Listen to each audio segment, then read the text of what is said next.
Here's a 3rd gen Ram cabin air filter update. For those who don't know, I'm using a Ford Mustang filter that I've cut a little bit off of it and it made a boat on one side, on the blue side, and on the other side is two pleats.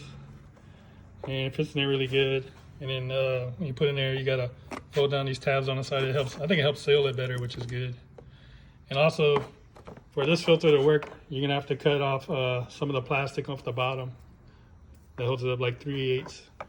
What you do is you pull these 2 screws out, and there's got some tabs on the back side here that you gotta pull the screws in. You pull this thing straight up, and it comes off. And then there's a piece of plastic in here that you can just take. It falls out the bottom. You could just take it off, and it's got these fins on the back that you can cut off, and then it'll fit. You gotta make sure the door clears when you put it back together, and then it should work pretty good.